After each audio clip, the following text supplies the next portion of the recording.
I'm going to look at the next in this series, this long series, ever getting longer, on the secret powers of meditation. And you might recall, many of you were with us last year. I thought that I was going to do 10 of these, but then I discovered more. So I've kind of got I think I have another 10 in mind for the next 10 months. So we're doing this once a month. So this week, we're looking at the power of stories. And this is something I'm personally really, really interested in, because I write stories and I tell stories, and I've always loved stories. But I'm not unique in loving stories. This seems to be something that pretty much everybody likes. That's why, movies are popular, and the better podcasts are popular, and any kind of decent storytelling is really a big deal. So I want to address 3 or 4 questions. These are sort of the questions I'm going to look at. No, I will no doubt digress, but first I want to get an idea of why are we so obsessed with stories? Why do we like them so much? How do they impact us? How have they impacted these spiritual traditions? Because, of course, a lot of the stories that get passed down through the ages have been something to do with spiritual teachings, spiritual legends about spiritual personalities, and that, of course, is related to the focus of this program. So, and then the last bit is, what can stories tell us about ourselves? What can they reveal? This is a really vast subject, so we're just dipping into a little bit here, and I'm going to be asking you at a couple of points to share maybe one of your favorites, a story that's really impacted you personally. We're going to be sharing those in a breakout, so we can tell one another about some of the stories that have really meant something to us, just to reinforce just how much impact they can make. But I want to start off with a little story of my own. And this one is, it's about me writing stories about dragons. So some of you know that I wrote a novel about a vegetarian dragon, and I'm planning, I've got 5 more on the drawing board. And I sometimes wonder if this is entirely without purpose as an activity, apart from my personal enjoyment of writing silly stories about dragons. And so I was a little concerned about this, so I thought I'd post something on Facebook that might perhaps distance me a little from this evidently or possibly useless activity. So I posted something on Facebook and asking a question about the title of my next novel, and the 2 alternative titles. One was Dragons Are Useless, and the other was The Useless Dragons of Atlantis. So that one I thought I'd put a little bit of something intriguing there, but nevertheless I wanted to make the point that these dragons, if anybody feels that I'm spending my time doing something unimportant, it's not my fault. It's the fault of the dragons, because I do some useful stuff in my other hours, whereas dragons, at least I exist, right? So I think I can make a strong case for me being more useful than a dragon merely on that basis. So I posted this question, and I got so many responses, far more than I got to previous, actual important questions, like how do we save humanity from themselves, or serious stuff. Nobody seemed that interested in that, but everybody had an opinion about the dragon story title. And not all of them were friendly to me, at least.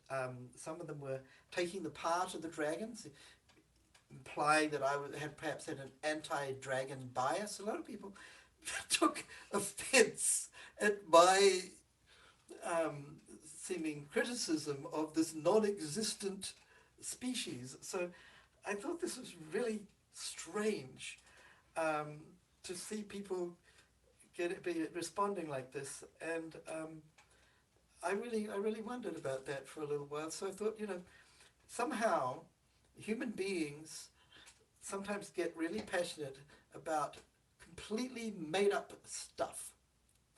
So there you go, that's human beings. And it probably has something to do with how we developed as a species, you know. So storytelling goes back a long way. And it was valuable to us.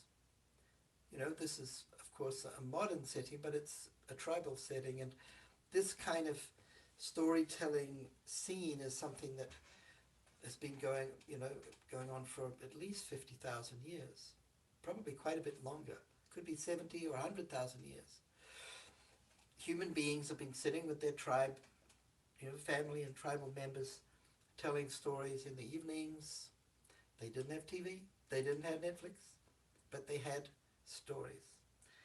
And sometimes in the cold winters, you know, in the northern climes or southern climes, they were in their caves or even igloos or whatever they were able to get, wherever they were able to get shelter, and the stories kind of would have been a source of comfort, of passing on knowledge, of bonding, for sure, of boasting. You can imagine, you know, the cave drawings depict somebody, this is their version of how it went, right? You know, the mammoth was this big, you know. So, well, actually it's probably bigger than that. But anyway,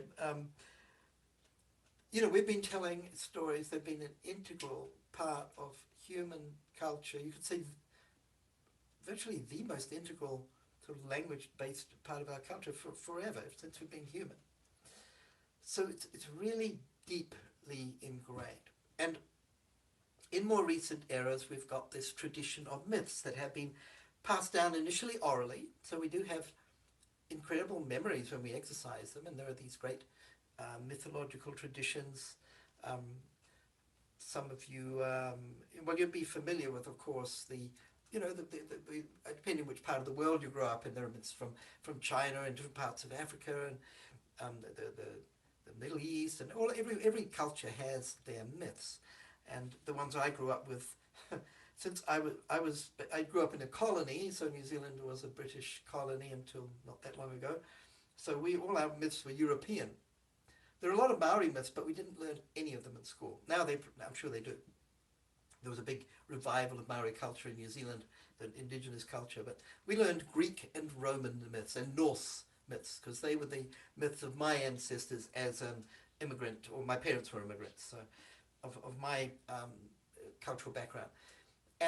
But every culture has their own myths, and of course this is a part of the work of the great, you could say, spiritual anthropologist, language or sort of story anthropologist, Joseph Campbell, and his essential thesis was that all of these myths from all the different parts of the world, all of these stories are a reflection of the deeper psyche and of the archetypes, the different layers of our personality and the different ways that our psyche expresses itself, and consequently are actually very similar to one another if you pare them down to their essence. So many of these stories are stories of, you know, myths of the hero, or sometimes the heroine, going on a journey of self-discovery of some sort, having guidance from a mentor, a myth, you know, sort of magical figure who would give them some weapon of power or something like that, and then they go and they defeat the monster, the dragon of some kind, or not necessarily a dragon, it can be some other kind of, some opposition, and then returning, having evolved and matured and become a more full-fledged adult. And he took it further and said all of this is actually a symbol of steps on our spiritual journey, and he sort of really drew the parallels between, you know, the myth of Buddha, the myth of Jesus, or not really a myth, it's a legend, the legend of Buddha, the legend of Jesus and so forth, and there are so many parallels. It's quite fascinating. Just incidentally, just so you're clear on the distinction, the difference between a myth and a legend. Who can tell me? You can post it in the chat. This is an important distinction.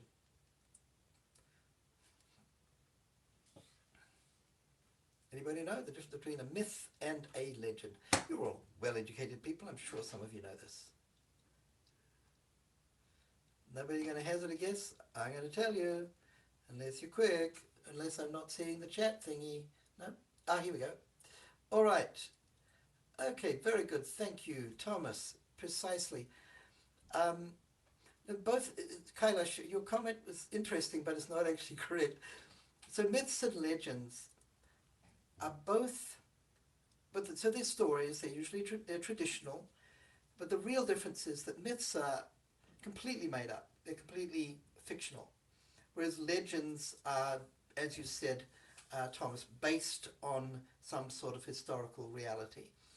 So and there are debates, of course, about whether the story of Jesus, some people would say he never existed, most people think he probably did. Some people would say that what we read in the Bible is exactly what happened, but I think most people would say this is a legend. There is some story there that has been passed on and translated and embellished and changed, but it is based in some reality. Whereas the Lord of the Rings is a myth. Okay, it's definitely mythological, and Tolkien himself was under no delusions about his fantasy being actually somehow real. So that's an important distinction. And another big controversial one in India is the Ramayana. So the great epics of India, the two main ones are the Mahabharata, of which the Bhagavad Gita is a part, chapter 18 of this long, long, long Mahabharata. That is legendary. It is based on real personalities and historical events, but it all occurred more than 3,000 years ago. It's undoubtedly been embellished considerably. Whereas the Ramayana, according to my understanding, and this is the controversial one, a lot of people in India think or believe that the Ramayana is also legendary and that it's based on history, but as far as I understand, it's not. It's all made up. There's a lot of great lessons in it. So lessons are common, to your point, Kailash. There are, moral and spiritual lessons in all of these stories generally. In fact, just about an awful lot of books and stories, modern stories or old ones, or children's stories, as you'll learn later, they have a lot of lessons, some of them intentional and some of them less consciously intentional, which I find very interesting.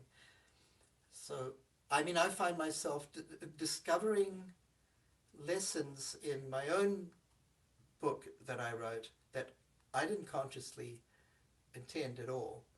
So often it just comes through because it's part of what you believe, and that's what you write about.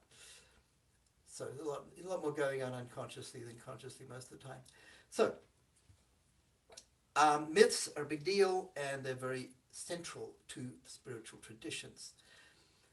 And of course, one of my favorite writers, as you all know, and the interesting thing is that I can't actually read this because this silly thing is getting in my way. Give me a second. Can one of you read this aloud for me, because it's covered up by this silly bar of things that I don't terribly want to do that belongs to Zoom. I'm going to pick on one of you. Sudama, can you turn your mic on and read this to us? Would you be so kind? Storytelling is at the heart of what human beings are good at doing. We can't manage without stories. Okay, so of course that was Sir Ian McClellan, great actor, and this is him playing Gandalf, and he's played some other really interesting roles as well. But I think he'll probably be remembered as Gandalf above all else. So this is a story that made a big impact on me, and I want to tell you, after I tell you why this made, or what I remember of this, I'm going to ask you all to come up with a story that you heard, preferably when you were young, that really had a lasting impression on you, a really big impact, and made you see things differently. And and then I'm going to get you. We're going to break into breakout rooms and little groups of three-ish, 3.5, something like that, and share them with one another. But I want to tell you this one first, just to give you an idea of what I'm getting at. So some of you might recognize the older woman is Anne Sullivan, who was the teacher of Helen Keller, who is the blind girl. And Helen Keller's story, most of you probably know it.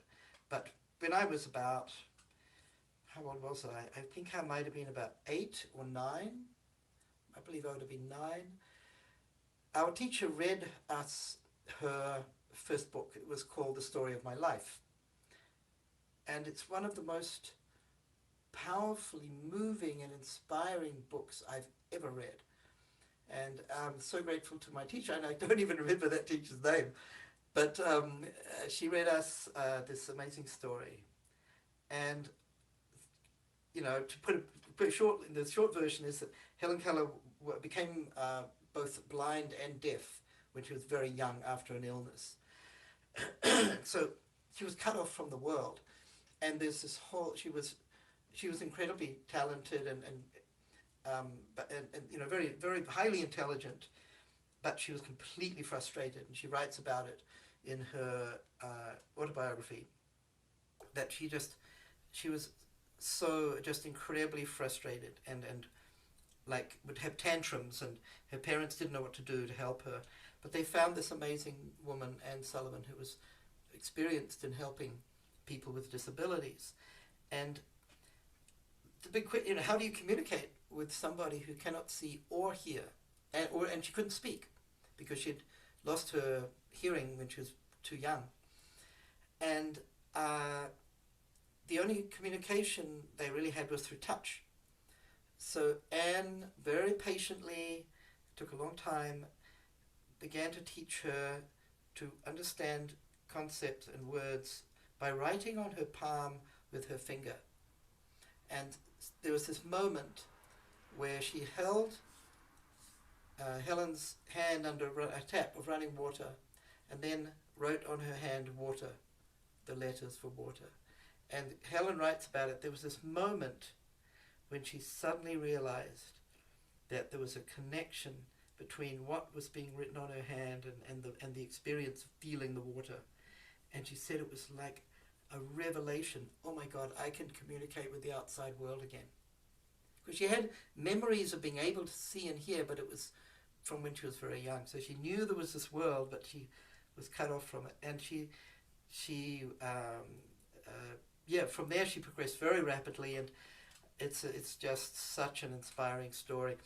And the impact it had on me, of course, hearing this when I'm 10 years old, firstly, astonishment that somebody could go from there. She ended up writing books, becoming a great teacher. She was the first deaf and blind person to ever earn a university degree.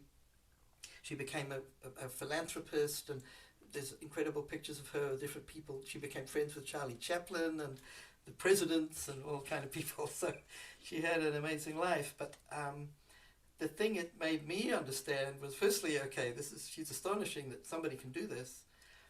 But even more was, I don't have anything to complain about. I don't have the right to feel sorry for myself, ever. Because I can't imagine such a difficult life, and you know, she was able to rise above that. So if she could do that, then, you know, what have I got to complain about? I should make the most of what I've been lucky enough to be given. So that, you know, of course, it had a similar impact on millions and millions and millions of people. That's why her story is much loved and remembered. So that's a story that really stayed with me and still stays with me. And I went back and reread her book about 6 or 7 years ago, and oh my God, it's just astonishing. I highly recommend it. And she's also a deeply spiritual person. She had these amazing insights into her relationship with God and the nature of love, and it's just fabulous. So what I want you to do now is pick a story that influenced you when you were young, okay? We're going to do this, and then I'm going to throw you randomly into breakout rooms of 3 or 4 people, and I think there are maybe 12 of us, so you'll be with 3 or 4 people, and you're going to have 10 minutes, all right? And in that 10 minutes, I want you to each take, say there's 3 of you, that'll probably be about right. Take, 3 minutes or so, 3 or 4 minutes to tell the others rather, in your little group, about the story that you loved. Yeah, I'll put the name of this story in the chat here because it really is so wonderful. It's simply called The Story of My Life by Helen Keller. I think that's a double L. No, maybe it's a single L. Yeah, I'm not actually sure. But anyway, she's super famous. Her book is everywhere. I listened to the audiobook version the last time I read it, and all I can say is bring a big box of tissues. It's really moving. Okay, happy to share that story. So pick one, and you're going to be in these little breakout rooms just with 3 or 4 others from our group for 10 minutes. All right, so you'll get a little thing saying you're going to go into the breakout room. I think it'll happen automatically. Okay, I'm going to move you all to rooms. And you'll be brought back automatically, and you'll get a 1-minute warning, I think. All right, away you go. Everybody should be back. Are we back? Yeah. Yep. Yes. And better than ever. So let's hear from you folks. What stories did you? I want to know what stories you shared. There might be some that I don't know that I want to read. You can use the microphone. Switch your mics on. Okay, I'll start. Yep. This is Sudama. And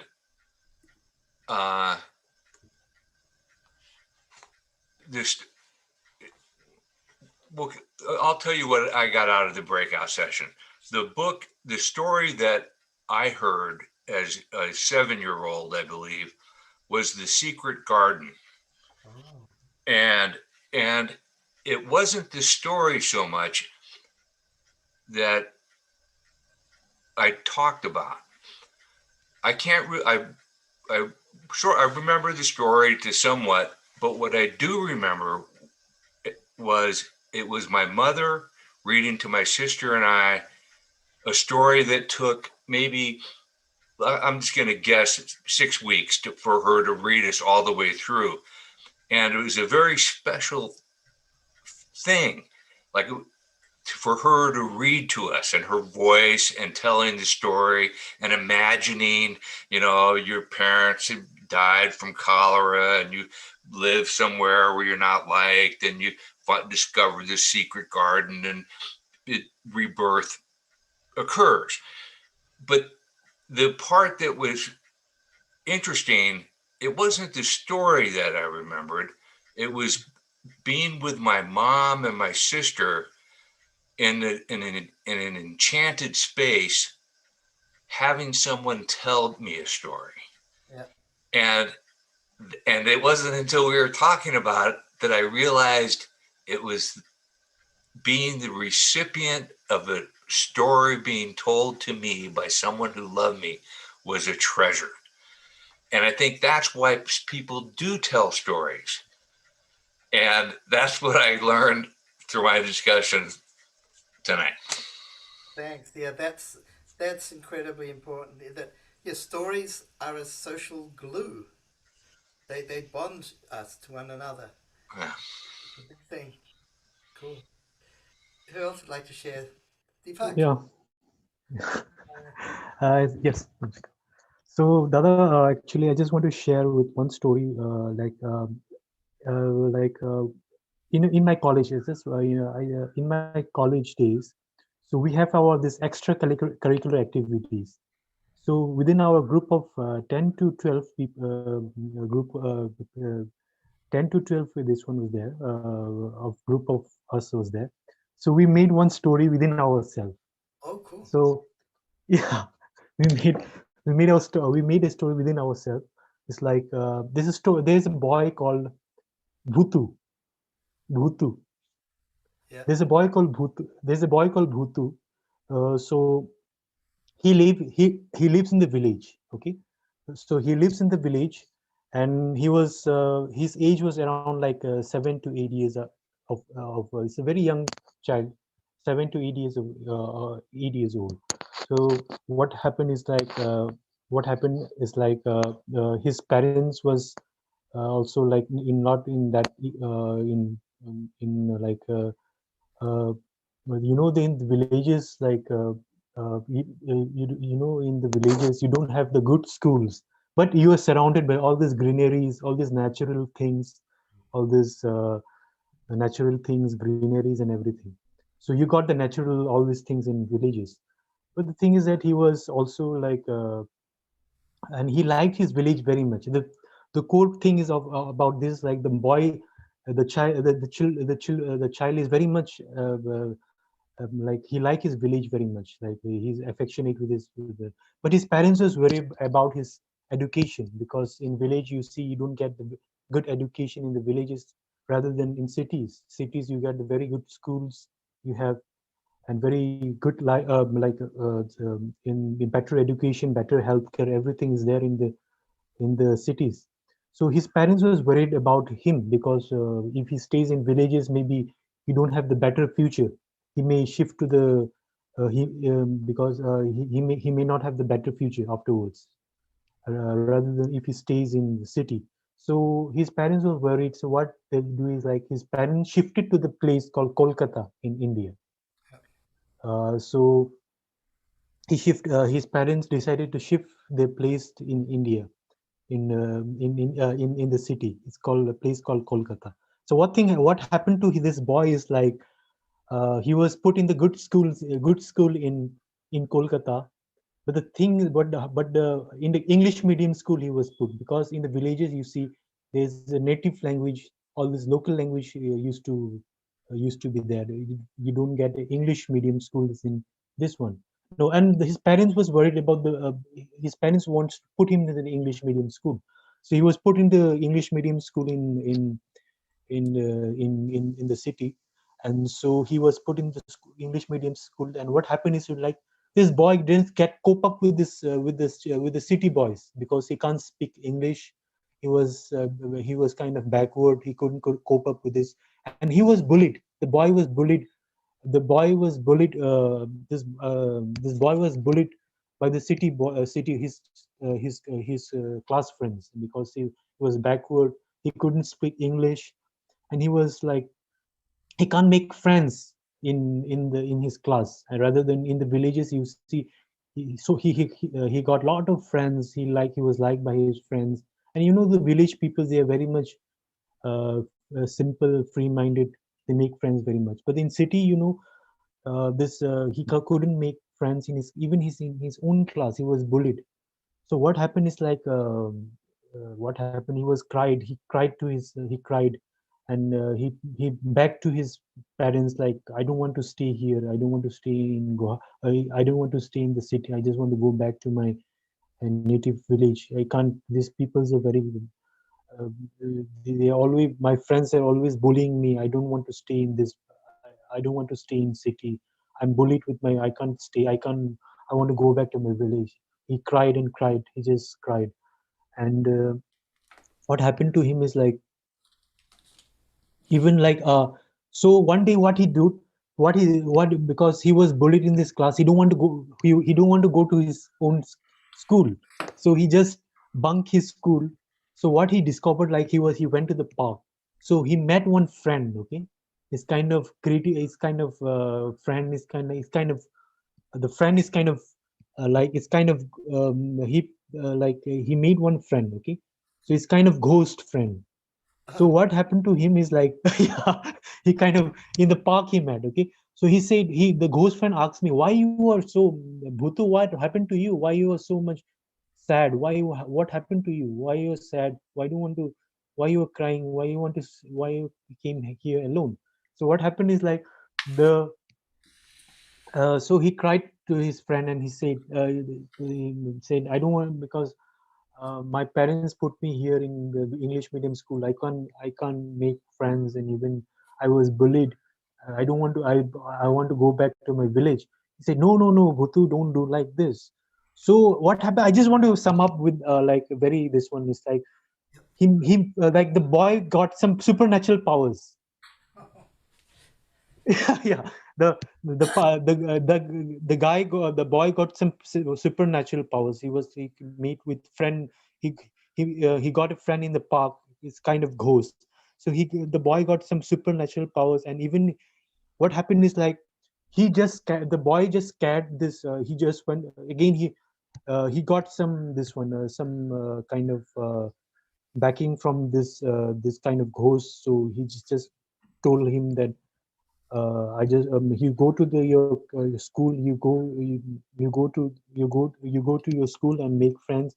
And he made some. He got the child got some supernatural powers. As like he made what he did something different in his class. So just the childrens got very much afraid of him because he made something unusual things. The child makes some unusual things in the class. So the children got afraid. What happened to him? Why? From where he got all these powers? All these powers. Even like the bully, the children which he got bullied. They used to kick him. They used to do anything. So one day, what happened? He just got this supernatural powers, and he do some unusual things. So what happened is like after this one unusual things happens, everything like in the school, everyone was frightened of him. Everything was afraid of him. What happened to him? His this child has become something different. So the school, his class teacher, the class teacher has like complained to his principal. So I just want to sum up because I don't think this time is there. Yes. So yeah, yeah. So the principal, he was complained to the principal. His class teacher has complained to his principal that this boy has doing something very different, these unusual things. Is threatening his own class teachers, his own friends and all. So his principal, his principal has called his parents. So everything was like this one, like his parents, all this, uh, the parents, his parents has told his all these problems, what happened to this guy, because this child, because this child came, he can't speak English, he was bullied. So the thing is that we made it. It's a summit with all the things like we made happy ending is everything ending. So what we made is with the story is like because it's like this child confessed to him, his parents, like to his principal, and everything, like this can't be like done just like that, because he made some friends, supernatural powers and everything. So he got, so the after the ending was like we made the ending just like that. Is like uh, ending is like he lastly he made like everyone of his friends has like welcomed him, and he made friends with the city boys in his new this one. So just want to share that one. Actually I got inspired with this boy because the child, Dada. It's like uh, I got inspired with this child because in the last the thing is that because his parents has to confess to his principal and everyone, in the even this with the students and everything, everyone has to confess all this, what problem has he arise, what he got, because he doesn't get friends just like in villages, because in village you see that people are very much open to themselves. Okay. Yes, Dada. So let's just quickly hear from one more person. I just want to know if there's one story that made a big impression on you from someone else. Doesn't have to be your story, and don't tell us the whole story. Just tell us what the name of the book or story was, so we can maybe search for it. We have one more? I'll share my my part. So Go for it. I interpreted a story that influenced you as a child. The one that popped to mind was actually from a movie, Titanic with James Cameron. You can watch the movie. There's not a dry eye in the house. But what stood out to me in my experience was a scene in the movie where the main character looked out into the water after surviving on a boat, and she saw like hundreds of people in the water. Some were in boats, some were like in the water themselves. And I remember a wide shot that showed that many people in a scene, and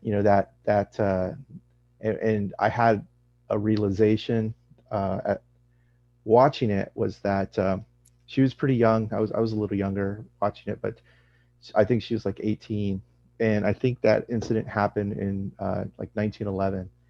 But we saw that she grows up to be an old woman, and she's reclaiming an heirloom.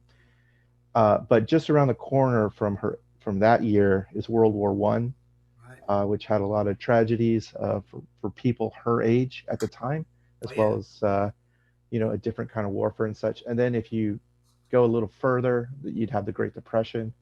A little further from that, World War II, all the way on like to like the 90s when that was done.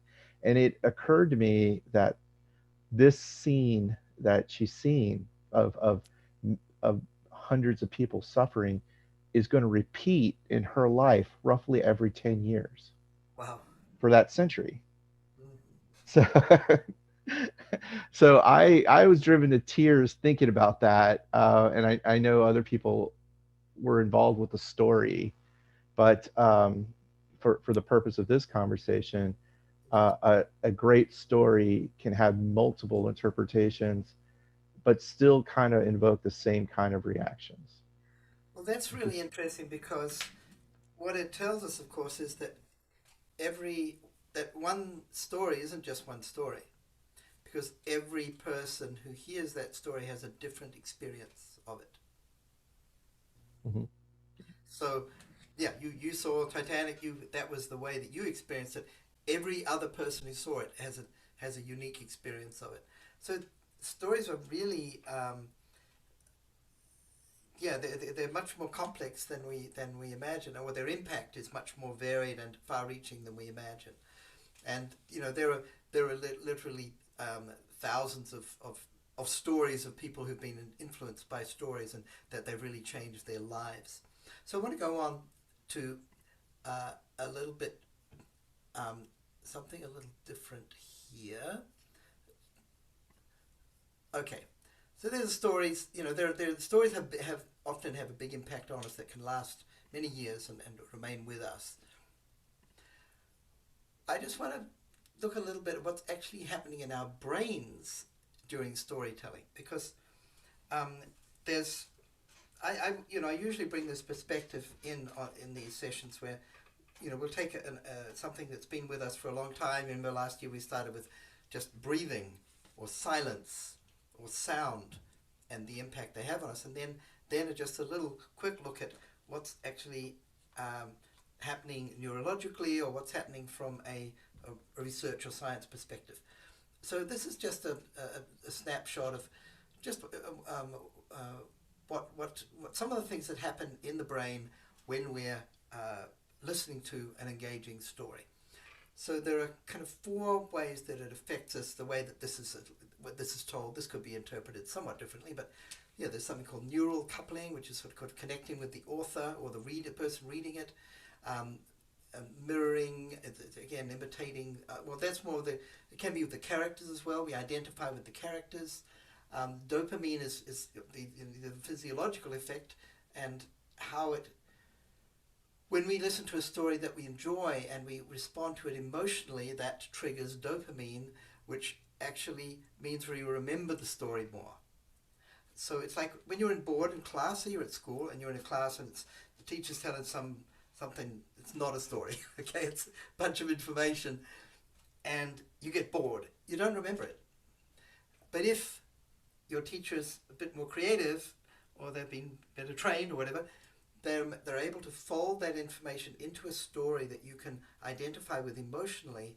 That'll trigger the dopamine response, and you actually remember things much better. So stories are an incredibly powerful teaching medium because of the emotional engagement, and we recall far better. And then there's all kind of activity going on in the cortex. So let's have a look at this in a little more detail. This is quite well described, I thought. There's a biochemical reason we love stories. It's the mode of communication our brains biologically prefer. When a good story is told, the brain comes alive and alight with emotion. Storytelling literally has a chemical effect on the brain that wakes it up in order to ingest, digest, and store information. Enthralled in a good story, we see ourselves as the central character in that story. So where there is this element of identification, as in your story, Deepak, you're identifying with the boy in the village and all he went through. So there's a big element of identification. We make the tale our own. And that, of course, leads to the emotional engagement. The scientific nomenclature for this is neural coupling. So they always have a fancy term for something that we just do naturally. We also build an emotional bond with the storyteller that scientists call mirroring. Yeah, I had them the wrong way around. So we identify with the author. That's what, in the case of, nowadays, of course, a lot of storytelling is done through movies or video or, online streaming. So who is the storyteller in this case? It might be the actors, it might be the director, it's the whole team really. But we identify with them as having told us the story. So we become attached to a particular actor. It's usually the actor because they're the ones that we have the closest connection with. But we might decide we like certain directors because we love the way that they tell the whole story. They like the conductor. As opposed to unpackaged data, stories are juicy. They awaken many parts of the brain. And as a result of all of this activity, we get a shot of dopamine, which I was referring to before. That makes us feel good. So that engages us, keeps us engaged. Okay, so there's a whole lot more to this, but I just thought it was really interesting that, we've been hearing and telling stories for tens of thousands of years, and now we're beginning to understand why it is that we get so hooked on them, and it's such a big deal. And it really is, it started out as, that was the entertainment. That was the primary source of entertainment, probably. Well, with kids, maybe they had games, and they undoubtedly invented games, but for the whole group, for the tribe, storytelling was the collective entertainment that they would enjoy together. There's this interesting tracking of population growth with the development of communications. So one interpretation of this. So the population of the human population of the world really began to pick up around 6,000, 5,000 years ago, and it's grown dramatically, and at an exponential rate. And of course, would be a more with more data, this would be a smoother curve. But what enabled this? Of course, there's agriculture and different degrees of ways of controlling or managing the environment and controlling nature and controlling the things that influence our food supply and our health and having access to different resources and so forth. That enabled more health, a larger population. But most of that is based on information.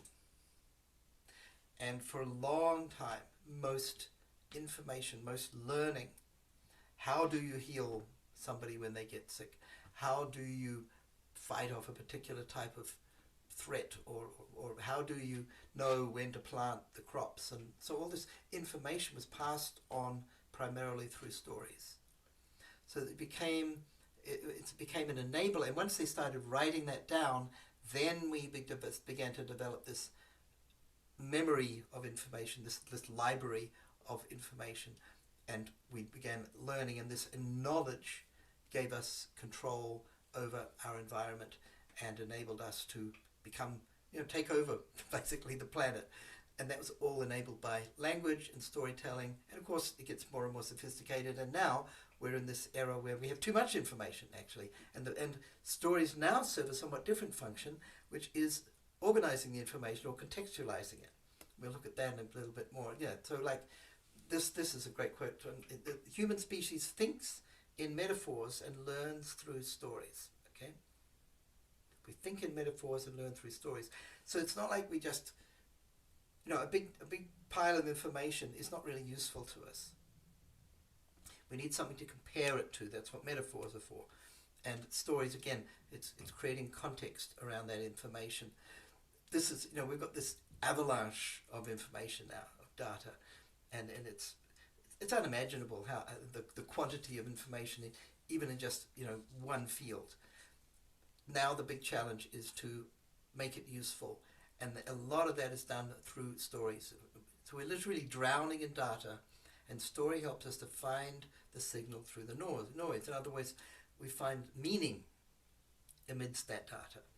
Data is useless to our brains, and yes, unless it can be presented in a narrative that makes it emotionally and biochemically tastier. Weird, interesting use of the language. I love this. This one actually sums it up beautifully. Sometimes reality is too complex. Stories give it form. I would say that always reality is too complex. Reality is super complex. So how have stories influenced spiritual traditions? Well, of course, this is a picture from the famous Bhagavad Gita. So this is Krishna revealing himself as his divine form to Arjuna the warrior in the middle of the battlefield. Very dramatic scene. This is an old story. As I said earlier, it's more than 3,000 years old.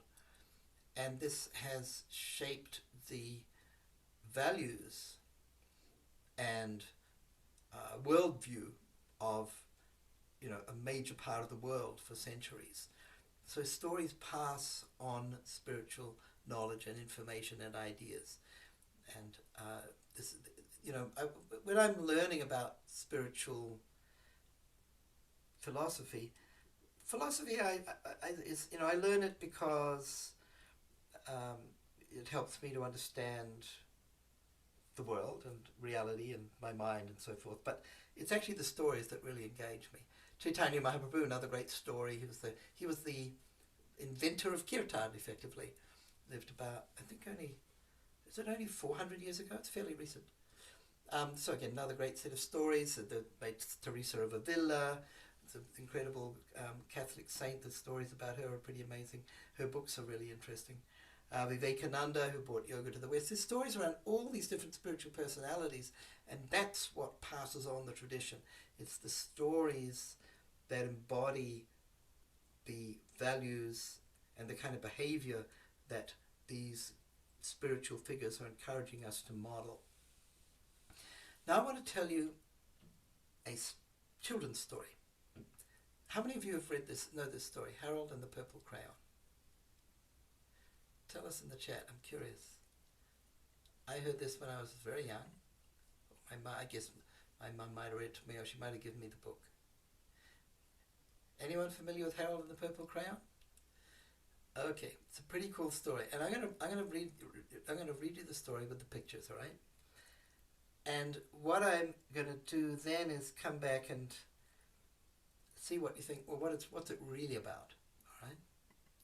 So here's Harold, and Harold was he found himself kind of alone with nothing to do, and he was lost, and he didn't. Well, let's go back to the beginning. Here we go. Yeah, oh, that's right. He was in the dark, so he drew the moon, and the moonlight enabled him to see. And then he wasn't sure where to go, so he thought he'd draw a road. So he followed the road for a while, and then he thought, well, that's just sort of always going to the same place. I want to explore a bit. So he felt hungry, so he decided to make an apple tree, and he was going to. Then he was worried that someone would come and try and steal his apples, so he drew a dragon to protect the tree, and then he became frightened by his own dragon, and he backed away and accidentally drew some water and fell into the water, and he's drowning. And then he quickly drew a boat. He's a quick thinking young man, and he's sailing in his boat rather happily, and then he drew some land and thought, okay, how am I going to find my way home? I'm getting kind of tired. And so he thought, oh, well, I need to get up high. Oh, no, he was hungry, so that's right. He decided to make some pies. So he created 9 pies, and he ate some of them, but he couldn't eat them all. So he um, drew a moose and a deserving porcupine, and they got to eat the rest of the pie. And then this is when he's feeling like, I want to go home and get some rest. I'm tired. So he drew a mountain so he could find his home. And whoops, he fell off the mountain, and he quickly drew a balloon so that he could float down, and he drew a house, and he's thinking maybe one of those windows, because he remembered from his room he could see out the window, and he thought, I want to find my house and my window. So he started drawing windows, but none of them was his window. So he thought, drew another house, a building, and he made a lot of windows and more windows, but none of them was his window. So he thought he better ask some directions. So he drew a policeman, and the policeman pointed in the direction he was already going. So he continued along there, and then he suddenly remembered, out of his window, he could see the moon. So he drew a window frame around the moon and drew his bed, and he lay down and went to sleep, and his crayon fell to the floor. Okay, that's Harold. Now, what is this story actually? Now, unfortunately, the author has been dead for a long time, so I don't really know whether this is what this story is about. But my interpretation is that there's another level of meaning to this. But I'd like to know if you have any thoughts. Before we start going through it, if this story is a metaphor, which I'm sure it is, what's it about? Any ideas? I would say it would be finding himself, his relationships, his essentially his peak, and then possibly some kind of tragedy that happened to him, and then he worked his way through it. Okay. I mean, this is On the something- specifics, so I would say that the tree would probably be probably a first relationship that he got too possessive of, and then the which he didn't do so well, and then he had turbulent times after that, being over his head, finding, and then making a boat and so forth. But he got to a point where he was able to have another relationship and then share and be more generous, learning from the first.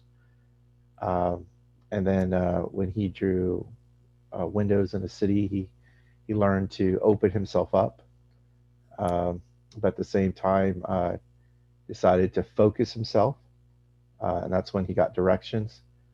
And then in doing so, he got lost in his passions, but found a way to settle into what made him comfortable, and then in doing so, found fulfillment. Okay, that's pretty creative, and I hadn't thought of it, many of those things. I would say that's kind of a psychological interpretation, through that kind of lens. It's pretty cool. I really hadn't thought of a lot of that. I've been through this story several times, interpreting it. So sort of shows how everyone's experience is different. I like your comment here in the chat. Well, you didn't make it to everyone, Advaita, that we are the co-creators of our reality. Well, yeah, you could think of it like this. What does the crayon represent? And I'll walk you through my interpretation, if you like.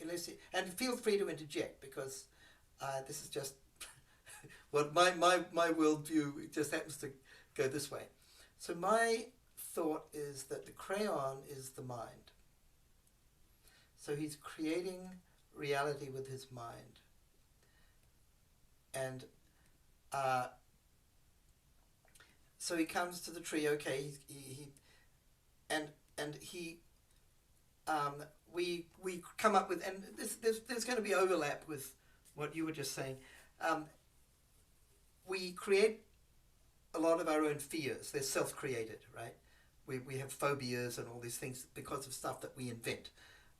You know, I used to be afraid of tigers living in New Zealand. There are no tigers in New Zealand, believe me. There's a few in the zoo, but you know, it's completely made up. So he invents the thing that makes him afraid, and that gets him in trouble. And kind of, as you said, he's in deep water. Yeah, he's sort of, there's a lot of psychological. Water is always symbolic in psychology, but his power of creativity, and through using the power of his creative mind, he's able to save himself.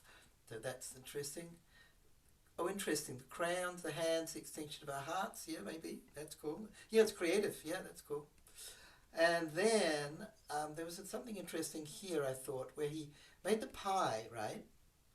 And this was interesting. After making the pie and being generous and helping the animals, it's like something shifted. I feel like something awakened in him, some sort of yearning to return home to ultimately nirvana. So, but you know, it's not a smooth path, and he's looking at all the wrong places. Okay, so this one here is what happens is, you know, we look for happiness, we're always looking outside and forgetting that happiness is inside. So he's looking outside and outside and outside, everywhere outside, but he's not finding it. So he meets the guru. So when the desire to achieve nirvana is really strong, the guru appears. I love the guru. He's great.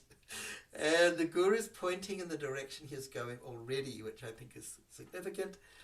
And then it's only after getting the advice from the guru, he has the realization that the moon, which I think represents the Atman, because in the book, what I noticed is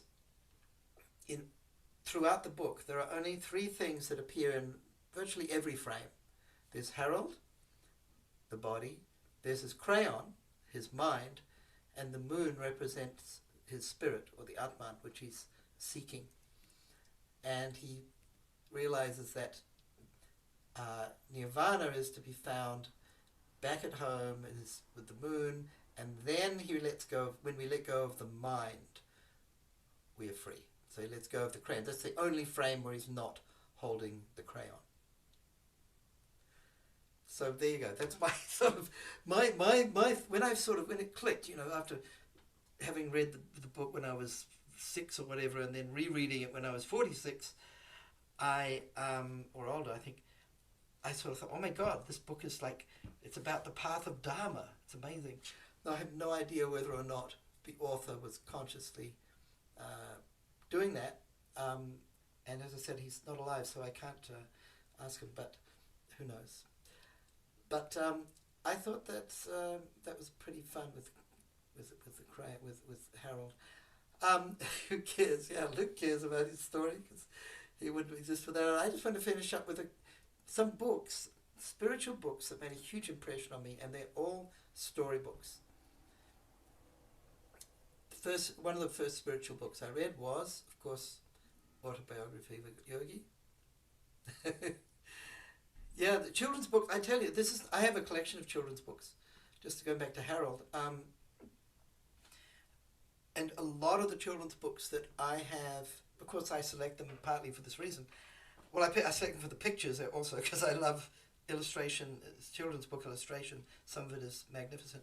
But a lot of them have really deep sort of stories. You know, they're metaphorical. It's pretty clear. And it's great. I think some of they're about sort of, they're, you know, helping children to see the world in a particular way, which is really wholesome often. I think it's really great. But yeah, storybooks, spiritual storybooks that I've really loved. Now these are mostly biographical or autobiographical in Yogananda's case. Of course, Hermann Hesse's story, Siddhartha, is now this is a myth, okay? Because the central character and his friend and that, they're made up figures. However, it is in a historical setting or an historical setting. So Buddha appears in the story. It was set in the time of Buddha. So you can sometimes get this blend of myth and legend, which can be really interesting way of framing a story. But yeah, these stories, so the one, God's Pauper, this is an incredible biography of St. Francis of Assisi by Nikos Kazantzakis, who he's famous. His most famous book actually was Zorba the Greek, and he won a Nobel Prize for literature. So did Hermann Hesse.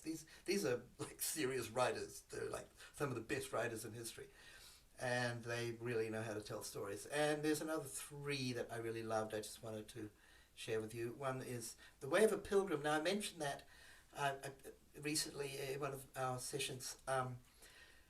So I will tell you. I did promise I'd tell you a bit about it. I think we've just got time here. But before I come to that, I'll tell you that. Okay, The Way of a Pilgrim. So this is. It's got the translator's name there, right? And a foreword, but it doesn't have an author because nobody knows who the author was. This manuscript was discovered, but nobody's ever found out who wrote it. But it tells his own story of his life as a spiritual pilgrim in Russia.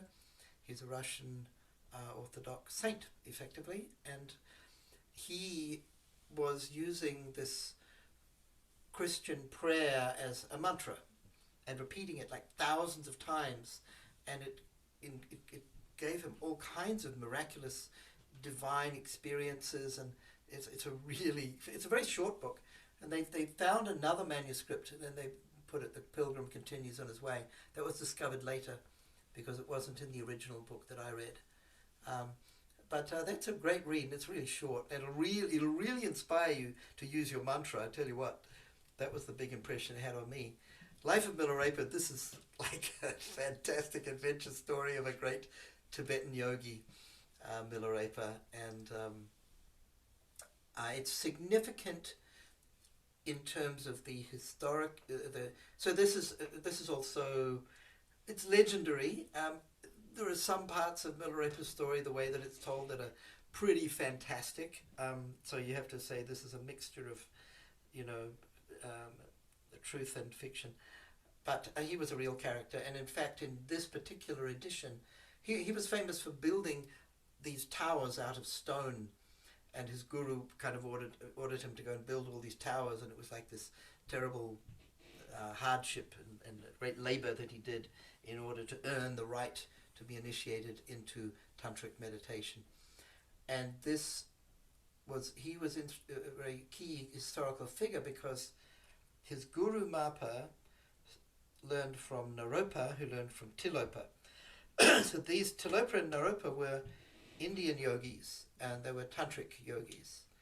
And this story is how the tantric tradition was reintroduced into Tibetan Buddhism through this line of succession through Mapa and Milarepa. And it's kind of the foundation of modern Buddhism and Tibetan Buddhism, which is tantric Buddhism. And then, of course, Anandamurti, the Jumalpur years. Anandamurti is my guru of Anandamarga, and this is a wonderful book, and I highly, highly recommend it. Super inspiring. So there you have stories. Oh yes, I've got to tell you this. Anyone read any books by Ursula Le Guin? Wonderful science fiction and fantasy writer. She's one of the few well-known science fiction or fantasy writers who's also respected as a literary author.